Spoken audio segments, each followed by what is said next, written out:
Hello, campers. Welcome back to the cabin. I'm your host, Cryptid, and today I hope you could join me by the fire for an exceptionally frightening tale. Just like the other day, last week, I bring you again Creepshow by Stephen King. I feel like you guys really enjoyed it. I noticed a lot of new people reviewing it. I just want to say thank you guys for subbing. Thank you guys for just viewing my channel, even liking, comments, whatever you guys do. It means a lot to me. Even just viewing it, taking time out of your day to watch my content really makes me happy. And just, I'm really glad that we're forming a community little by little. I just can't believe that because it's crazy to me that there's 27 you guys right now from when I counted, and I'm just really happy to be getting closer and closer to like more people because I just want to form a big community and people talk. It's a safe place for people, and we just enjoy whatever videos I come out with and whatever you guys want to see. But like I said, we're going to be focused on coming out with more monster related content or horror in general. And then we'll be doing monster file reviews. I gotta come up with a name. Maybe Monster Files? I don't know. If that's already taken, then I'll come up with something else. I'll check. But again, let's get into it. So, today's tale comes with the title The Lonesome Death of Jordy Verrill. And here's the picture before we start, just so I can get you guys here.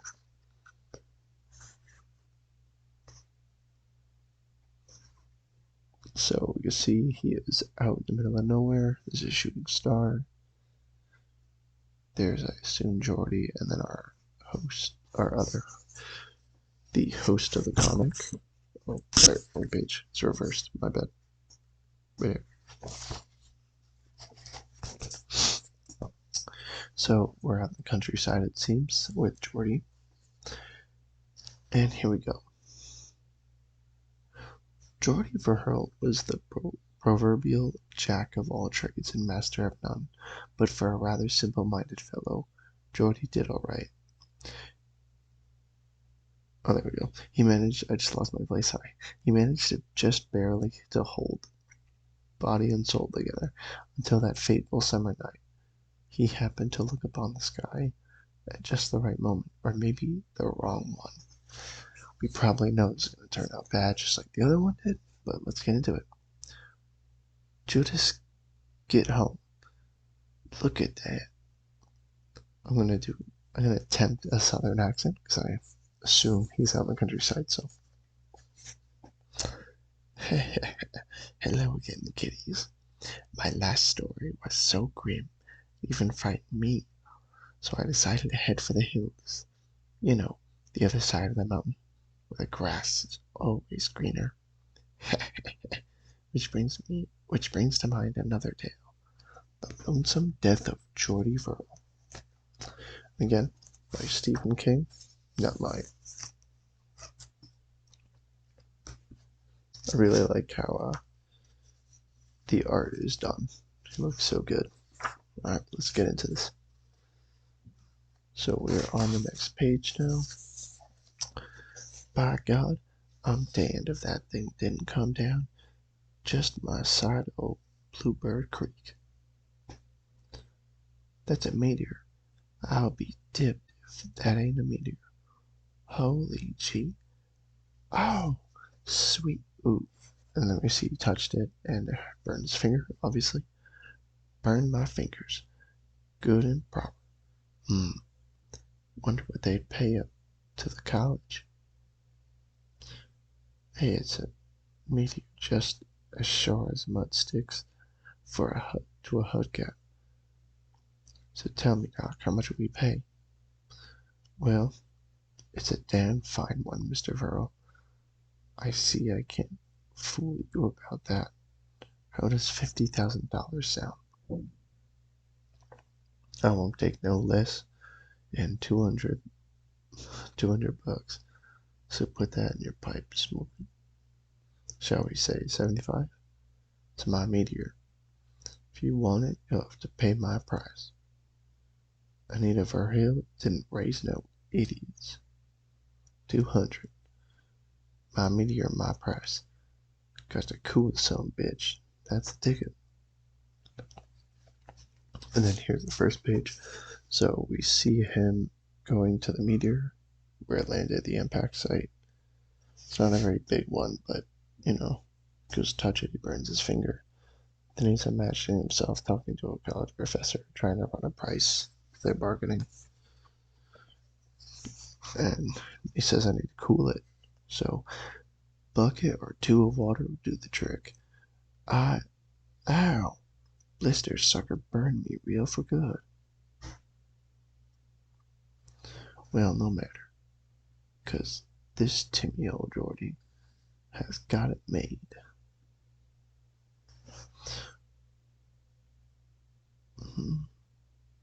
I'm sorry, Mr. Verrill. We simply can't carry Lone any longer. I'm afraid we'll have to. You won't have to, Mr. Blickmore. Would you mind telling me, Mr. Verrill, just how you came by this money? You might say it fell out of the sky. Out of the sky? Ha! That's, huh? The water was too cold. Cracked that meteor wide open. Oh, you've done it now, Jordy Verrill. You lunkhead. He's talking to himself. Clearly here. So he is focusing on cooling it. He's focused on cooling it in this panel here. Then we see the blisters on his hand right here. Good detail. Then, so he fills up his water bucket. He pours it on there. It's really hot. Cooled it. Then he's talking to a banker, I guess about paying taxes. I guess maybe he's buying the place, I'm not sure, but whatever it was, he paid it off in his head. And then it cracks open, the liquid comes out. Okay, so a liquid comes out of the meteor. That's not good.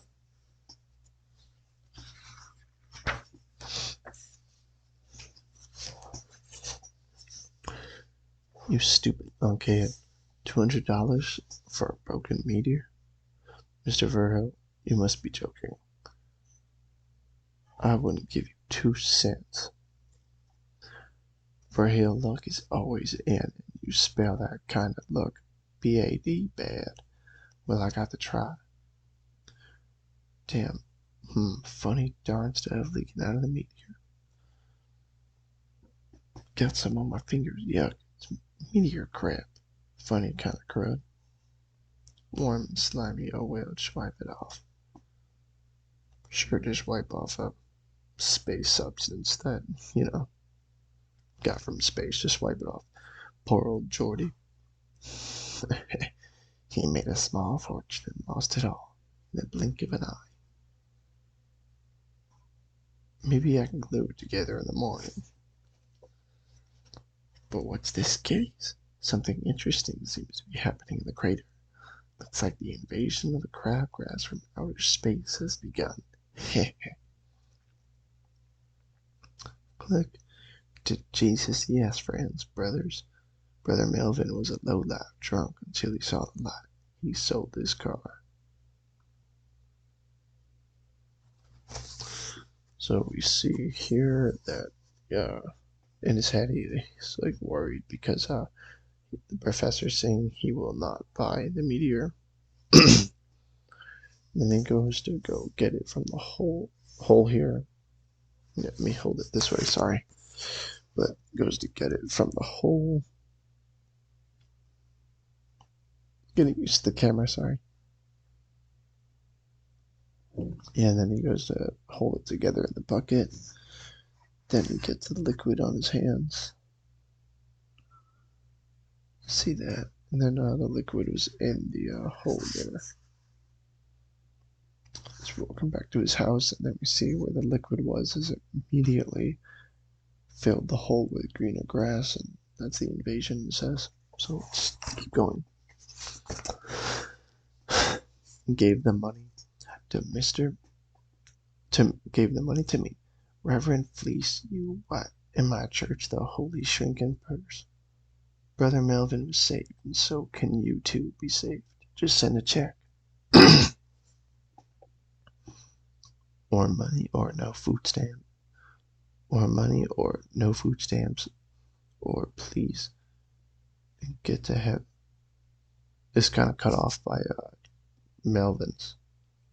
Or not Jordy's speech bubble. But clearly this church is trying to scam people out of money based on getting into heaven. Oh my lord, that meteor crap. Got to call Doc Jason. That's what I got to do. Got to. I'm sorry, Jordy, but those fingers will have to come off.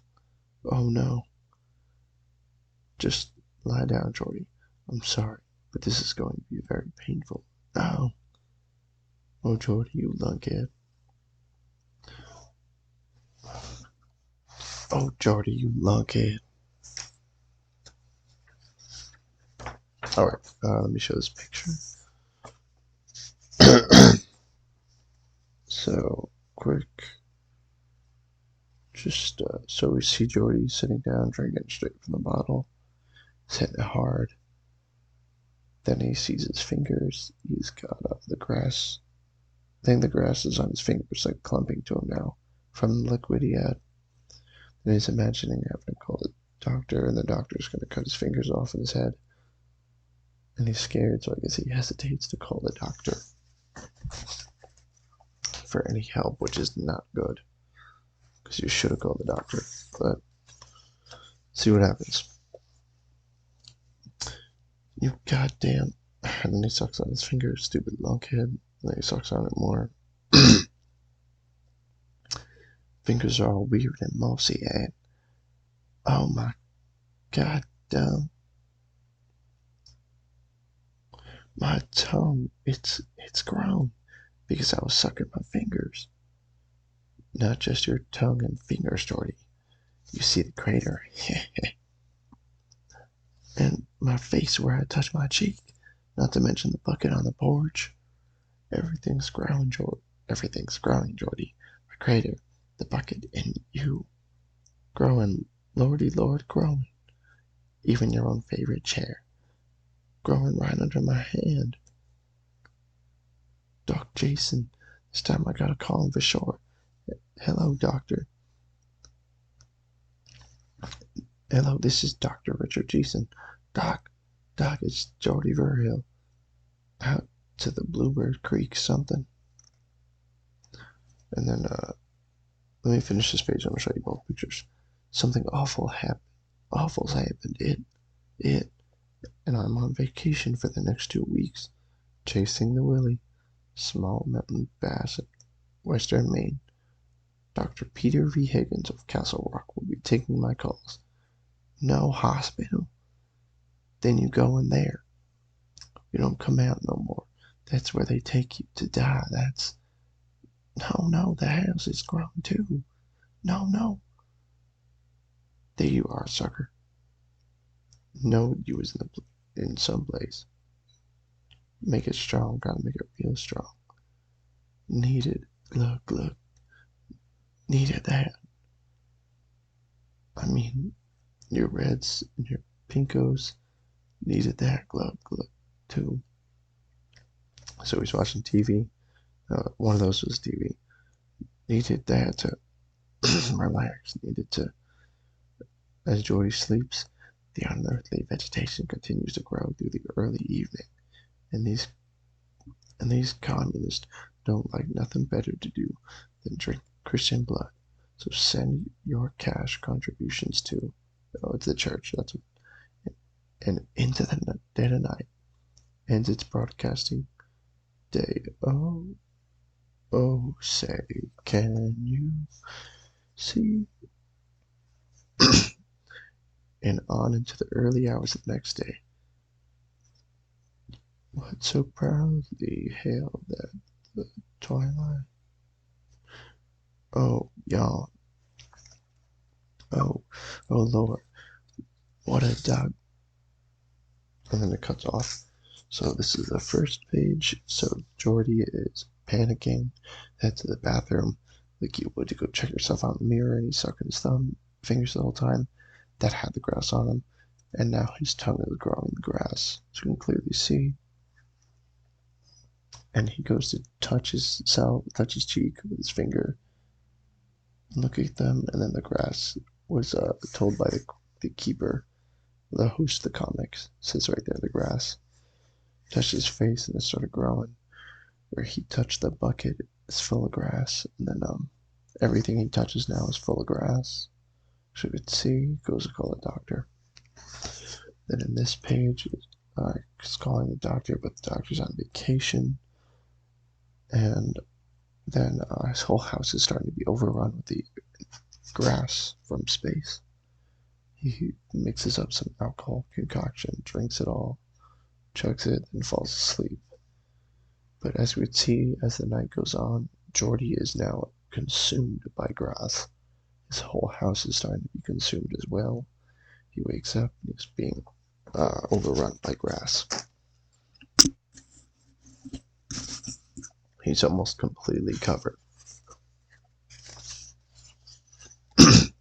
So ripping open his shirt, we see Jordy's now covered in grass. It ain't no dream. It ain't. And it itches. Gory, sir, how it itches. Gotta take a bath. Gotta stop the itching. Jordy. Dad? But you're dead. You've been dead, Lord, 3 years almost. I'm not really here at all, Jordy. I'm just in your mind. You ain't going to get in the tub, are you? Daddy, it itches. The itches all over me. I gotta cool off. No, it's the water that it wants. It's the water that it wants. Don't you know that? But Daddy, it's 10,000 times worse than poison ivy. I had that time. It itches me. Me something fierce. Daddy, if I don't stop, I'll go crazy. You get into that water, Jordy. You might as well be signing your death warrant. It don't matter. I'm a goner anyway, ain't I, Daddy?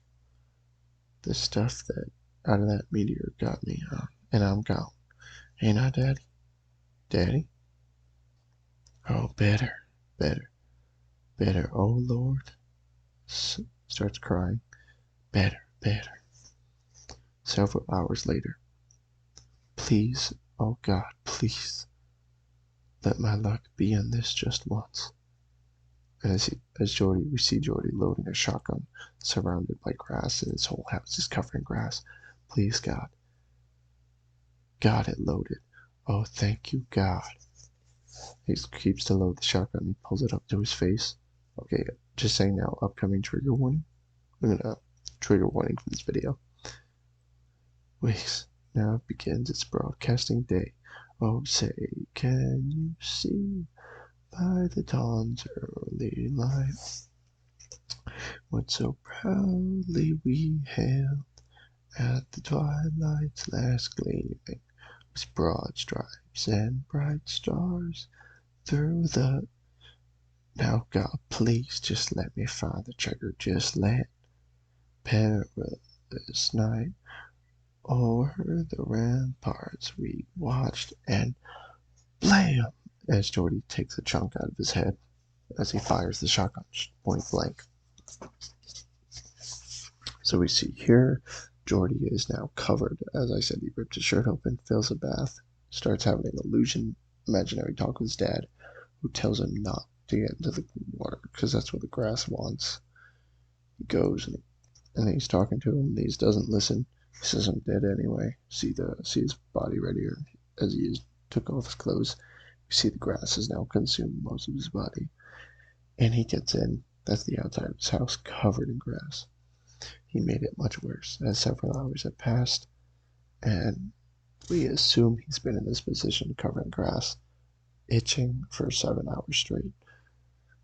As I guess it drank up all the water. It made it worse, and now he's a grass man.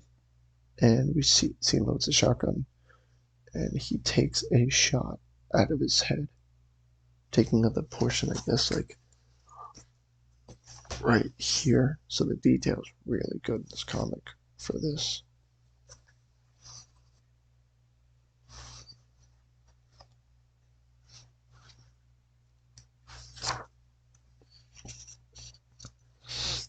Turning to the next page, our final page here.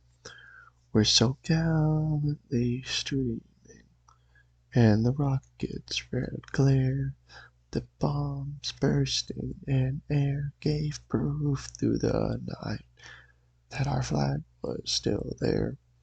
Oh, say does that star-spangled banner yet wave o'er the land of the free and the home of the brave?